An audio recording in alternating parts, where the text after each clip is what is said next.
राधे राधे दोस्तों, इस वीडियो में जाने वृंदावन की संत की एक बहुत ही सुंदर कथा के बारे में। बहुत समय पहले की बात है, एक संत थे जो वृंदावन में रहा करते थे। श्रीमद् भागवत महापुराण में उनकी बड़ी निष्ठा थी।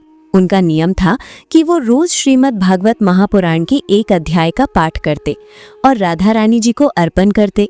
वो संत कहीं आते जाते भी नहीं थे। लोग भक्ति भाव में उनको कुछ खाना पीना भी उनकी कुटिया पर ही दे जाते थे। वो संत भी अपनी कुटिया में बैठे बैठे या तो राधा रानी के नाम का जाप करते रहते या श्रीमद् भागवत का पाठ करते रहते। ऐसा करते करते उन्हें सालों बीत गए, पर एक दिन भी ऐसा नहीं था जब उन्होंने राधा रानी को भागवत का अध्याय न सुनाया हो। अब उनकी कुछ उम्र भी हो चली थी। एक दिन जब वो श्रीमद् भागवत का पाठ करने बैठे तो उन्हें अक्षर बहुत धुंधले से दिखाई दे रहे थे। थोड़ी देर बाद तो दिखना और भी कम हो गया। अब उनकी आंखों में आंसू आ गए। उनके ये आंसू इसलिए नहीं थे कि आंखें जा रही हैं, बल्कि इसलिए थे कि अब वो पाठ कैसे करेंगे। उनके मन में भारी दुख हो रहा था कि अब राधा रानी को श्रीमद् भागवत कैसे सुना पाएंगे। वो मन में श्री कृष्ण का ध्यान कर रहे थे कि हे प्रभु, हे दीनानाथ, मैं इतने दिनों से पाठ कर रहा हूँ, आपने आज ऐसा क्यों किया?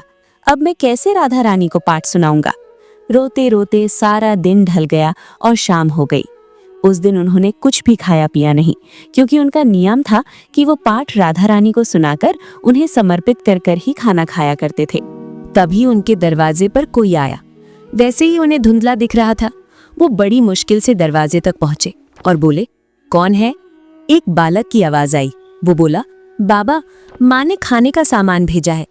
वो संत बोले, खाना नहीं चाहिए, जब तक नियम पूरा नहीं होगा खाना नहीं खाऊंगा। वो बालक बोला, कौन सा नियम बाबा? अब जैसे उन संत को अपना दुख बांटने वाला कोई मिल गया हो, वो बोले, मैं रोज राधा रानी को भागवत का पाठ सुनाता हूँ और फिर ही कुछ खाता हूँ, पर आज मेरी आंखें चली गईं।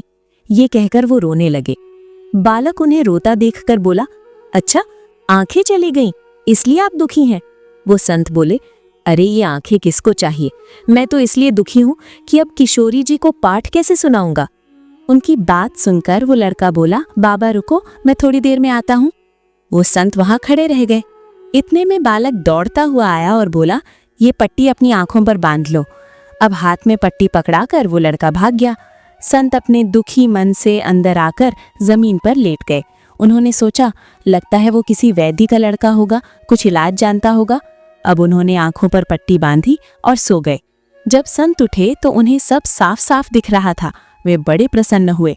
उन्होंने सोचा, देखता हूँ उस लड़के ने पट्टी में क्या औषधि मिलाई है। संत ने देखा, उस पट्टी में राधा रानी का नाम लिखा हुआ था। ये देखकर संत फूट फूट कर रोने लगे और कहने लगे, राधा रानी के नाम की भी कितनी महिमा है। संत बोले, मुझसे श्लोक सुनने में आपको भी कितना आनंद आता है। वे बहुत खुश थे। पूरे उत्साह के साथ वो जल्दी से उठे और स्नान आदि करके पाठ करने बैठ गए। आज उनकी आवाज में एक अलग ही खनक थी, और होती भी क्यों ना, स्वयं किशोरी जी और बांके बिहारी जी ने उन पर इतनी कृपा जो की थी। बोले राधा कृष्ण की जय। अगर आपको ये कहानी अच्छी लगी तो इसे लाइक करें और हमारे चैनल को सब्सक्राइब करें।